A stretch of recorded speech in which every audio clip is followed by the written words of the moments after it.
Okay, hello everybody. Welcome to Crane Atlanta Mentorship. In this video, we're going to have a brief discussion about why job hiring practices, for the most part, make absolutely no sense. And I think a lot of times it's half right, right? You always want to find skilled and talented people, but I tell people most people in general, that being skilled and talented and looking for a job is almost kind of a waste of time just because of how internal power structures and hierarchies work. Now, the first thing that's ridiculous about most job ads is that, you'll see something like this about how you need 20 years of experience for a field that has only existed for 5 or something like that. And so basically they're looking for what I call a unicorn, right? They're looking for things that doesn't exist. They don't give people chances. Entry level jobs don't really exist anymore. People don't grow within their positions. In fact, you want the easiest way to get a raise if you're a W-2 worker, just hop jobs every 2 to 4 years.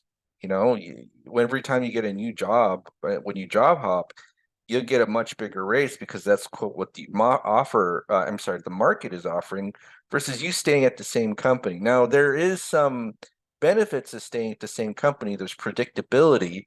That's like the biggest benefit if so you don't have to kind of relearn the ropes and you don't have to do all the interviews and stuff getting a new job. But just in general, if you want a better title and raise, just switch jobs every 2 to 4 years.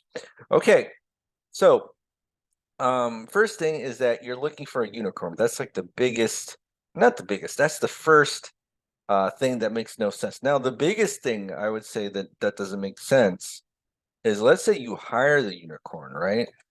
So let's say you're a hiring manager and you found that unicorn to work for you. Now, a lot of people don't really think about this, okay? But what is the biggest problem with hiring unicorns? You ever think about that? The biggest problem with hiring unicorns is essentially if you're finding that unicorn who's essentially very talented and has 20 years experience and is awesome at everything, that person's essentially going to outshine everybody in that power structure and essentially going to get kicked out.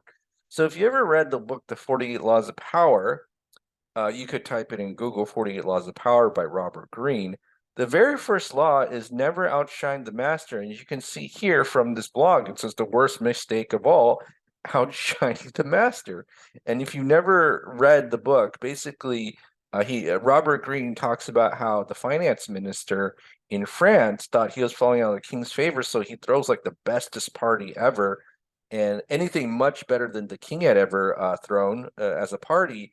And the deep down inside, the king's ego was offended, so he sent the finance minister to jail on charges of like corruption that everybody um, in at that level was already engaged in. But again, if you do such a great job as a unicorn, and you actually find someone who has all these qualifications that make no sense because of unconscious, and I'll say unconscious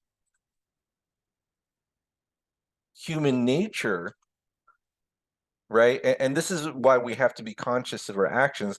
But because of unconscious human nature, when we find that unicorn, we're going to kick them out because they offend our ego. Now, here's the thing: a true leader, a true leader will know that they're not supposed to be the smartest person in the organization, right? So, for example, when I flipped the house, I know nothing about construction. I knew nothing about construction. I still know nothing about construction, right? Because I'm hiring people who are smarter than me in their field. They're smarter than me in their field to do the job at hand. But a lot of times people, when and you'll see this a lot, people feel like, just because of their title or their status, that they feel like they have to know much more than whoever they're dealing with, right? And that's kind of like the fatal flaw of modern hiring practices, where it's like, oh, we need the best of the best, and then they get the best, their ego gets offended and they shoo them out. And I don't know if you ever dealt with like hiring employees, right? But hiring employees is like finding tenants for a rental house. it is so hard to find a good tenant for your rental house. It is so hard, right? Hardest thing on earth. Like that's why there's a class of people called tired landlords because they thought like rental real estate was going to be easy. But it ain't going to be. So if you find that unicorn, like don't be stupid and push them out of your organization, keep them, do whatever you can, and don't let your ego get in the way of your success, right?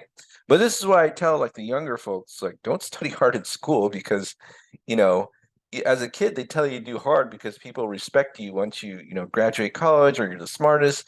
But in the real world, people become threatened when that kid becomes an adult and is putting that same amount of effort and hustle to get, what if they put that same amount of hustle and effort in getting straight A's as they did with just like making money, people, they tend to want to, cut you down, even though they said they want what's best for you, or, they say they want the best of the best. Anyways, hope that made sense. So if you're interested in joining our group, go ahead and click the link below to the Google form and fill out your information. We'll get on the Zoom call. And if you have any questions, comment them below in the comment box, and we will speak next time.